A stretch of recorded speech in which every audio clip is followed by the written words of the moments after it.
Last Friday, Emma told me she was hosting a small, quiet get-together. Just a few coworkers. Nothing crazy, she said, her voice so light, so casual that it almost lulled me into believing her. She practically pushed me out of the house, suggesting I go crash at my buddy Jake's for the night, maybe catch the game, relax. Normally, I would not have thought twice, but something in her smile that night felt wrong, stretched too tight over something she was hiding. It was not anything obvious. It was just a feeling, deep and gnawing. I tried to brush it off, but by midnight, the feeling had grown into something I could not ignore. I told Jake I was tired and headed back home, expecting to find a few sleepy conversations around the living room, a couple of glasses of wine left half full on the table. I figured maybe I would grab my charger or just check in before crashing. But when I turned onto our street, my heart dropped. Cars lined the block, jammed bumper to bumper. Definitely not what you would expect for a casual gathering of a few coworkers. The music hit me before I even opened the front door. Loud, pulsing, like the walls themselves were shaking. Not quiet background music for conversation. This was a full-blown party. I stood on the porch for a second, just breathing, trying to convince myself there had to be a reasonable explanation. Maybe it got out of hand. Maybe someone brought unexpected guests. Maybe. But as I pushed open the door, the sight inside stole every excuse from my mind. Strangers filled every inch of our house. Laughing, yelling, drinks sloshing dangerously close to the carpet Emma had obsessed over for weeks. People I had never seen before leaned against the counters, lounged on the couches, and spilled out onto the back patio. This wasn't a gathering. It was chaos. I stood there frozen, my hands still on the door handle, the cool night air at my back, the roaring mess in front of me. Then I saw her, Emma, near the kitchen, laughing, drink in hand, pressed way too close to a guy I had never seen before. He was tall, athletic-looking, dressed in that effortless way that screamed he wanted attention without looking like he was trying too hard. His hand rested casually on the small of Emma's back, fingers lingering there like they belonged. She leaned into him, laughing too hard at something he said, her body language open, familiar, intimate. My heart twisted, a cold, sharp feeling slicing through my chest. She had promised a quiet night. She had promised nothing crazy. And here she was, acting like she was single, like the vows we exchanged meant nothing. I stood there, invisible in my own home, watching my wife glow for someone else. She did not notice me at first, too wrapped up in whatever joke he whispered into her ear. It was only when I finally stepped into the house, the door clicking shut behind me, that her head jerked up. Our eyes met. For a fraction of a second, her smile faltered. Panic flashed across her face. Then she pasted on a new smile, bright and brittle, and waved like nothing was wrong. "Hey," she called over the music, her voice too loud, too forced. "You are back early." I didn't answer right away. I threaded my way through the crowd, every step making the reality clearer, sharper, crueler. As I got closer, she stepped away from him, putting just a little more space between them. But it was too late. I had already seen everything I needed to see. "Thought I would check out the quiet gathering," I said, my voice tight. She laughed, the sound high and fake. "Oh, you know how it is," she said quickly. "A few people invited friends. It just got a little bigger than planned." She shot the guy a quick look, something almost pleading in it. He just smirked, cool and unbothered, sipping his drink like he had every right to be there. "And this is?" I asked, my tone sharp enough to cut glass. Emma hesitated, just for a heartbeat, but enough for me to catch it. "This is Tyler," she said finally. "A friend from work." Tyler stuck out his hand, smirking like the whole thing was a joke I wasn't in on. I ignored the gesture, my fists clenched at my sides. "Just a friend." "Huh?" I said, keeping my voice low, dangerous. "Because from where I'm standing, it sure doesn't look that way." Emma flushed, looking around like she hoped the floor would swallow her up. "Dave, stop," she said, trying to laugh it off. "You are making a scene. Nothing's going on. It's just a party." I took a step closer, close enough that only she could hear me. "If nothing's going on, why do you look so nervous?" Her breath caught, her mask slipping again. I saw the truth flicker in her eyes, raw and undeniable, before she slammed the door shut on it again. Tyler stayed silent, watching like he was curious how far this would go. His arrogance lit a new fire inside me. I turned my attention back to Emma, my voice dropping even lower. "How long?" I asked. She blinked, caught off guard. "What are you talking about? How long, Emma?" I repeated. "How long have you been sneaking around behind my back?" The smile dropped completely then. She looked between me and Tyler, guilt written plain as day across her face. My gut twisted tighter. I already knew the answer before she even opened her mouth. "A few months," she whispered, so quiet I barely heard her. "A few months. Not a mistake. Not a one-time slip. Months." The room spun. I gritted my teeth, forcing myself to stay calm as everything inside me screamed. My wife, the woman I had trusted more than anyone else, had been lying to me for months, laughing at me behind my back. And tonight, she had planned to keep the lie going, smiling sweetly while she danced with someone else under my roof. I stepped back, the reality of it all crashing down like a tidal wave. People laughed and drank around us, oblivious to the wreckage happening right there in the center of the room. Emma opened her mouth, probably to spit out some excuse, but I didn't give her the chance. I turned on my heel and walked out the door, and I did not look back. The night air hit me hard as I stepped outside, but it barely registered. I walked down the street, past the cars jammed up against the curb, my fists clenched so tightly I thought I might snap something. Every step away from that house, from that lie, felt like trying to rip my own heart out of my chest. I didn't even know where I was going at first. I just needed to move, to breathe, to get as far away from that scene as possible. I ended up in my car, gripping the steering wheel, staring blankly through the windshield. The music from the house still thumped in the distance, muffled by walls and glass, but it was like a distant memory already, like something that had happened to someone else. For a long time, I just sat there, trying to make sense of it all. How many nights had she smiled at me and lied? How many times had she left the house with a kiss on my cheek, only to turn around and run to him? How many moments had I thought we were okay when she was already slipping away? I felt like a fool. Worse than that, I felt like a ghost in my own life, like everything I had believed in was just smoke and mirrors. And Emma, the woman I had loved, the woman I had trusted, had been the one lighting the match the whole time. I don't know how long I sat there before my phone buzzed on the passenger seat. I glanced at it. Emma, of course. Message after message started rolling in. At first, they were casual, like she thought she could smooth this over. "Babe, please come back. You are overreacting. It was just a party." Then, when I didn't answer, they got more frantic. "I'm sorry. Please just talk to me. Let's fix this." Finally, when silence was the only reply she got, the anger set in. "Fine. If you don't want to talk, that's on you. I guess you never really cared anyway." That one made me laugh. A bitter, hollow sound. Classic. She couldn't take responsibility, so she tried to flip it, make it my fault somehow. I tossed the phone onto the passenger seat and stared out into the night. I wasn't going back. Not tonight. Maybe not ever. I didn't know what the next step was, but I knew it wasn't crawling back to someone who saw me as an afterthought. I drove to Jake's place without even thinking about it. He opened the door in sweats, rubbing his eyes like he had just woken up. One look at my face and he stepped aside without a word, letting me in. I crashed on his couch, staring at the ceiling, the events of the night playing over and over in my head until sleep finally dragged me under. The next morning, the world looked different, sharper, harsher. Jake handed me a cup of coffee without asking any questions, and I was grateful for that.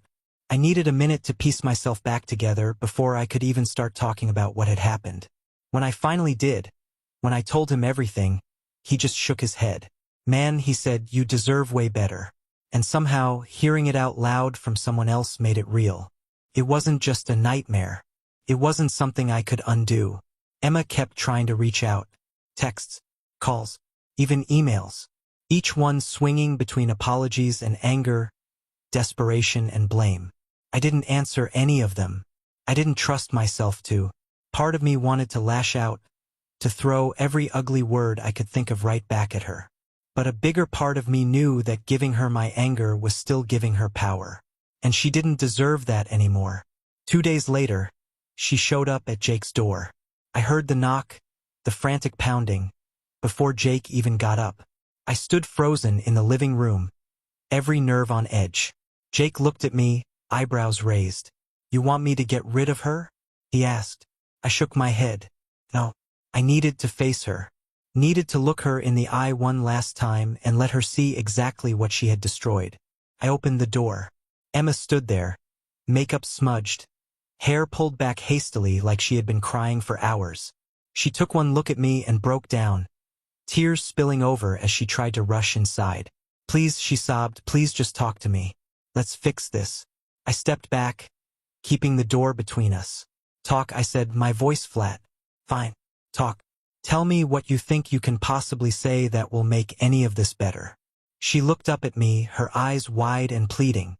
"I was stupid," she said. "I got caught up. I didn't think. It didn't mean anything, I swear." "You didn't think." I repeated the words slowly, tasting the bitterness of them. "You didn't think about me, about us, about the life we built, about the trust you shattered. You just thought about yourself." She flinched like I had slapped her. "I made a mistake," she whispered. "Everyone makes mistakes." "Mistakes?" I shook my head, the rage simmering just beneath my skin. "Forgetting an anniversary is a mistake. Losing your keys is a mistake. Cheating for months is a choice. You chose this, Emma. You chose him. Over and over and over again." She reached for me, but I stepped back. "Don't," I said quietly. "Just don't." She broke then, really broke, crumpling into herself like all the strength had drained out of her. "I didn't want to lose you," she sobbed. "I never stopped loving you." That was the final nail in the coffin. If this was her version of love, I wanted no part of it. "You already lost me," I said. "The night you decided I wasn't enough, you lost me. You just didn't notice until it was too late." She cried harder, begging, pleading, throwing out promises that meant nothing anymore. I let her get it all out. Let her pour every last empty word into the space between us. And when she finally sagged against the doorframe, exhausted and broken, I spoke one last time. "I hope someday you understand what you threw away," I said. "I hope you learn to live with it. But me, I'm done carrying this. I'm done carrying you. Goodbye, Emma." I closed the door. And this time it stayed closed. The door clicked shut behind me, and for the first time in what felt like forever, I let out a breath I did not even realize I was holding. I leaned my forehead against the door, feeling the weight of everything crashing down on me all at once. Anger, sadness, betrayal, relief. It was all there, swirling like a storm just beneath my skin. But somewhere deep underneath it all, there was something else too. Something I had not felt in months. Freedom. I pushed away from the door and walked back into Jake's living room. My body heavy but my mind clearer than it had been in weeks. Jake sat on the couch, his expression a mix of worry and support, but he didn't say anything. He just handed me another cup of coffee and let me sit down in silence. We watched some mindless show on TV, not speaking, just letting the noise fill the space while my brain slowly stitched itself back together. The next few days were strange. I moved through them like I was walking through fog, each step a little easier than the last. I found a small apartment on the other side of town, barely more than a studio, but it was clean and quiet and mine. No memories soaked into the walls, no echoes of broken promises. I signed the lease without hesitation. That same afternoon, I packed up what little I cared to take from the house Emma and I had once shared. I didn't want the furniture we had picked out together. I didn't want the dishes or the photos or the stupid souvenirs from trips that apparently had meant more to me than they ever had to her. I packed clothes, my tools, a few books, and left everything else behind. Let her deal with the ghosts. Emma kept reaching out. Messages, voicemails, long rambling emails that swung between apologies and accusations. I didn't read most of them. I didn't need to. She had said everything that mattered the night she chose someone else over me. Every word she sent after that was just noise. I blocked her number, changed my email, made it clear through mutual friends that I wanted no more contact. It wasn't about punishing her. It was about protecting myself. Healing needed space, and I wasn't going to let her take up another inch of it. Slowly, life started to rebuild itself. I got up early every morning and hit the gym before work, pouring all the anger and hurt into the weights until my muscles burned and my mind quieted. I stayed late at the office, throwing myself into projects I had neglected for too long. I reconnected with friends I had drifted from, people Emma hadn't liked, people she had quietly pushed out of my life one by one. Sitting around old tables, laughing with people who remembered me before I had become a ghost of myself, reminded me that I had not disappeared. I was still here, bruised, battered, but breathing. One evening, a few months later, I found myself at a local coffee shop, laptop open, trying to work but mostly just people watching. That was when I met Lily. She was sitting 2 tables over, sketching something in a battered notebook, her brow furrowed in concentration. I wasn't looking for anything. Honestly, I hadn't even realized how much I had walled myself off until she smiled at me over the rim of her coffee cup, and something in my chest shifted. We started talking. First about the weather, then about books, then about life. She was funny and smart and brutally honest in a way that caught me completely off guard. There were no games, no masks, just 2 people figuring out if they could trust the world again. We exchanged numbers and slowly, cautiously, something new began. It wasn't perfect. I had scars and so did she. There were moments when fear crept in, whispering that it was safer to stay guarded, to stay alone. But Lily never pushed. She just stood there, patient and steady, until I was ready to meet her halfway. One night, sitting on her couch, our hands tangled together, she asked me quietly what had happened before we met. I hesitated for a long moment, then told her everything. About Emma, about the lies, about the night I walked out and never looked back. She listened without interrupting, her thumb brushing slow circles against my hand, grounding me. When I finished, she didn't offer platitudes or empty words. She just looked me in the eyes and said, "I'm glad you walked away. You deserved better." Hearing it from her, from someone who had no reason to say it except that she meant it, cracked something open inside me. The anger, the bitterness, the shame I had carried like armor started to fall away, piece by piece. I realized then that Emma's betrayal didn't define me. It was something that had happened to me, but it was not who I was. Not anymore. The months turned into a year. I found joy in small things again. Morning runs through the park. Sunday mornings spent reading instead of arguing. Road trips with no destination. Just Lily and I chasing sunsets across the open sky. I laughed more, slept better, trusted myself again. Emma faded into the background like a bad dream you can barely remember when you wake up.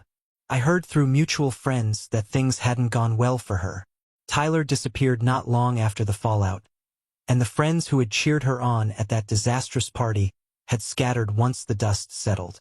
She tried to rebuild, but some things, once shattered, can't be pieced back together. I didn't gloat. I didn't revel in her struggles. I simply didn't care. And that, more than anything, was proof of how far I had come. Looking back now, I don't regret walking out that night. It was the hardest thing I had ever done. But it was also the best. It saved me. It forced me to rebuild not just my life, but myself. Stronger, smarter, more certain of what I deserved and what I would never accept again. To anyone listening who might be standing where I once stood, frozen in the doorway of betrayal, hear me when I say this. You are stronger than you think. You are braver than you believe. And you deserve more than the scraps someone offers you when they think you will never leave. Walking away is not giving up. It is choosing yourself. It is choosing peace over chaos, truth over lies, and it is the first step toward a life that feels like freedom, not survival. Thank you for staying with me through this story. If it resonated with you, if you have ever found the courage to walk away from something that was breaking you, I would love to hear about it. Make sure to subscribe for more real stories like this, and leave a comment sharing your thoughts. I read them all, and your strength inspires more than you know. Until next time, take care of yourself. You are worth it. Healing is not a straight line. Nobody tells you that. Nobody warns you about the nights where you feel fine all day, but then a song on the radio or the smell of someone else's perfume hits you out of nowhere, and you are back there again, standing in the wreckage of what you lost. Some days I woke up feeling unstoppable, ready to chase new dreams, to build a new life. Other days, the memories crept back like ghosts, whispering doubts in my ear. Was I enough? Was I blind? Could I ever trust again? Those thoughts used to paralyze me. They used to wrap around my chest like chains, dragging me back down. But little by little, I learned how to face them without letting them define me. I learned how to breathe through the pain, how to remind myself that healing isn't about forgetting. It's about remembering without breaking. I found new routines. I started running every morning before work, feeling the cold air sting my lungs as I pushed myself farther with each step. There was something freeing about the rhythm, about the way my heart pounded not from anger or sadness but from strength. I started cooking again, experimenting with recipes I had never tried because Emma had always been the one to dictate what we ate. I found peace in the simple things. The hiss of onions in a hot pan, the way a good song could fill a room, the quiet satisfaction of a well-worn book resting open on my nightstand. And slowly, without even realizing it, I stopped thinking about Emma altogether. The anger that once roared like a wildfire inside me burned down to embers, and eventually, even those faded. I didn't forgive her. I didn't forget. But I let go. Not for her. For me. Because I deserved to move forward without dragging the weight of her betrayal with me everywhere I went. Lily was a big part of that. She never tried to fix me. Never tried to rush me. She just stood by my side, steady and patient, reminding me with every smile and every touch that trust was something you could build again if you were brave enough to try. One afternoon, months after we had first met, we sat on the edge of a cliff overlooking a sparkling lake, the wind tugging at our hair, and she turned to me with a soft smile. "You are not broken, she said, "just a little bruised. But bruises heal." Her words sank into my bones, deeper than anything else anyone had ever said. She was right. I wasn't broken. I had been hurt, betrayed, shattered. But every day I chose to stand up and live again was proof that the damage had not destroyed me. One evening, long after the sun had set and the stars had bloomed across the sky, Lily and I sat on my couch, her head resting on my shoulder, and she whispered, "Do you think you could ever fall in love again?" The question hung in the air, heavy and terrifying. I thought about it for a long time, staring at the ceiling, feeling her heartbeat against my side. Finally, I whispered back, "I think I already have." She smiled against my shoulder, and I knew without a doubt that this time, it was real. No secrets, no lies, just two people choosing each other one honest moment at a time. The future still scared me sometimes. There were days when doubt crept in, when the fear of being hurt again gnawed at the edges of my peace. But I had learned how to face it now, how to look fear in the eye and keep moving anyway. Because life isn't about avoiding pain. It's about finding the things worth hurting for, the people worth trusting again, the dreams worth chasing even when you are terrified. I changed my phone number, deleted old messages, cleared out every lingering trace of the life I had left behind. I wasn't running from it. I just didn't need it anymore. My past didn't own me. My mistakes didn't define me. I was free to write a new story. One built on truth and trust and the kind of love that doesn't crumble at the first sign of trouble. One morning, about a year after everything ended, I got a letter in the mail. No return address, but I knew immediately who it was from. I sat at the kitchen table, the envelope heavy in my hands, debating whether I even wanted to open it. Part of me wanted to toss it straight into the trash. But another part of me, the part that had fought so hard to heal, knew I needed to see it through. I tore it open. It was from Emma. A long, rambling letter full of apologies, regrets, memories of better times. She talked about how sorry she was, how much she missed what we had, how she hoped I had found happiness. I read it once, then folded it neatly and put it away. I didn't feel anger. I didn't feel sadness. I just felt nothing. She was a part of my past. A chapter 1 had closed, and nothing she said could change the ending. I never wrote back. There was nothing left to say. Today, as I sit here writing this, Lily is in the kitchen singing off-key to some terrible pop song while she burns pancakes for dinner. I should probably get up and save the kitchen from disaster, but for now I just sit here and listen, smiling to myself. This is my life now. Beautiful, imperfect, real, and I would not trade it for anything. If you are sitting in the middle of heartbreak right now, if you feel like the ground has been ripped out from under you, I promise you this. It gets better. Not overnight. Not easily. But it does. The pain will fade. The doubts will quiet. And one day, you will wake up and realize that the person you became because of it all is stronger, wiser, and more alive than you ever thought possible. Do not settle for someone who makes you question your worth. Do not cling to someone who treats your heart like an afterthought. You deserve the kind of love that feels like freedom, not fear. You deserve a life that makes you excited to wake up in the morning. And it is out there. I promise you it is out there. Thank you for listening to my story. If you found something in it that resonated with you, if you are walking your own road to healing, I would love to hear about it. Please make sure to subscribe to the channel for more real stories like this, and leave a comment below sharing your thoughts or your own experiences. I read every single one, and your strength keeps this community growing stronger every day. Until next time, take care of yourself. You are worth it.